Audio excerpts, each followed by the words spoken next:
नमस्कार, मैं Ravi Kumar from department of cyber crime Haryana. आज हम बात करेंगे जब आपके साथ फाइनेंशियल फ्रॉड है जो हो जाता है तो आपको इसकी कंप्लेंट कैसे रजिस्टर्ड करवानी है और कैसे आपको आपका फ्रॉड जो हो चुका है उसका अमाउंट है वापस है जो मिलता है। इस वीडियो में आपको उसका पूरा प्रोसेस बताऊंगा कि आपको कंप्लेंट रजिस्टर करवाने से लेकर और आपका पैसा वापस दिलाने तक का पूरा प्रोसेस है इस वीडियो में आपको मिलेगा। सबसे पहले तो जब आपको पता लगता है कि मेरे साथ फाइनेंशियल फ्रॉड हो चुका है तो आपको इसकी कंप्लेंट साइबर हेल्पलाइन नंबर 1930 पर या फिर cybercrime.gov.in पर आप करवा सकते हैं। यदि आपको cybercrime.gov.in पर नहीं कंप्लेंट डलवानी है तो आपको 1930 डायल करना पड़ता है। कई केसेज में क्या होता है कि आप 1930 से जैसे ही कॉन्टैक्ट करने की कोशिश करते हैं तो सर्वर बिजी होने के कारण आपकी बात है जो 1930 पर नहीं हो सकती। तो आपको क्या करना है, आपको 112 पर कॉल करना है और आपको जो हमारे कम्युनिकेशन ऑफिसर है आपको उनको बताना है कि हमारे साथ एक फाइनेंशियल है जो फ्रॉड हो चुका है और हमें इसकी कंप्लेंट रजिस्टर्ड करवानी है।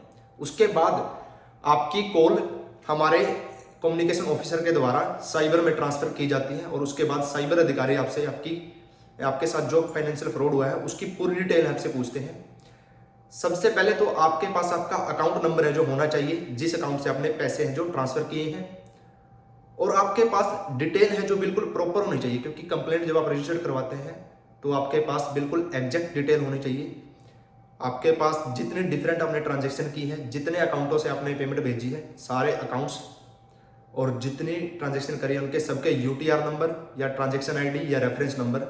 जब आप फोन पे करते हैं तो यूटीआर नंबर होता है, पेटीएम करते हैं तो रेफरेंस नंबर होता है 12 डिजिट का, या आईएमपीएस किया है, आरटीजीएस किया है, जो भी आपने जिस मोड से भी आपने पेमेंट भेजी है आपके पास उसकी प्रॉपर डिटेल है जो होनी चाहिए। उसके बाद आपकी इन सब डिटेल पूछने के बाद साइबर ऑफिसर के द्वारा आपकी कंप्लेंट जो रजिस्टर की जाती है। कंप्लेंट रजिस्टर्ड होने के बाद आपके पास टेक्स्ट मैसेज के थ्रू आपका कंप्लेंट नंबर है जो आता है। उसके बाद आपकी कंप्लेंट पर टीम 1930 के द्वारा काम किया जाता है और ज़्यादा से ज़्यादा पैसे है जो होल्ड हो जाए ऐसी कोशिश है जो टीम 1930 की रहती है। जो पैसे आपके होल्ड हो जाते हैं वही पैसे आपको वापस मिलते हैं। अगर आपके पैसे होल्ड नहीं होते तो उस केस में जब फ्रॉडस्टर जो पकड़ा जाता है तब उससे रिकवरी होती है, तब आपके पैसे वापस है जो आपको पहुंचाए जाते हैं। सपोज करिए यदि आपके 20,000 की कंप्लेंट थी और आपके 10,000 पे होल्ड हो चुके हैं तो उसके बाद आपकी कंप्लेंट आपके कंसर्न डिस्ट्रिक्ट के साइबर क्राइम पुलिस स्टेशन में ट्रांसफर कर दी जाती है। जैसे अगर आप रोहतक के रहने वाले हैं तो आपकी कंप्लेंट है जो रोहतक के साइबर क्राइम पुलिस स्टेशन में ट्रांसफर है जो की जाती है। उसके बाद आपको आईओ से मिलना होता है और आईओ आपको कहता है कि जो होल्ड अमाउंट है उसको वापस प्राप्त करने के लिए आपको कोर्ट से ऑर्डर करवाने पड़ते हैं जिसको सुपरदारी ऑर्डर बोला जाता है, जिसके लिए आपको एक एडवोकेट हायर करना पड़ता है। वो आपसे इसकी डिफरेंट फीस 1500 से 2000 या उनकी अलग अलग फीस, किसी की इससे ज़्यादा भी होती है, वो आपसे चार्ज करता है। उसके बाद विद इन 1 वीक आपको कोर्ट ऑर्डर है जो मिल जाते हैं।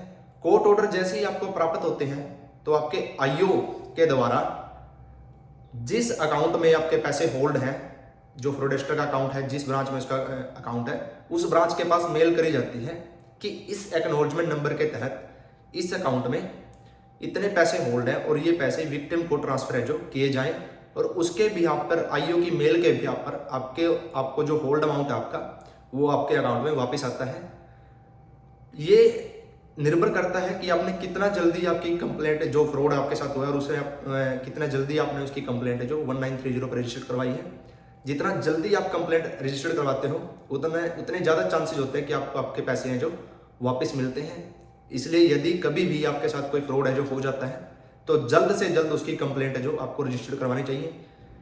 वीडियो को ज़्यादा से ज़्यादा शेयर करें और ऐसी ही जानकारी के लिए आप हमारे चैनल को सब्सक्राइब कर सकते हैं। सावधान रहें, सुरक्षित रहें।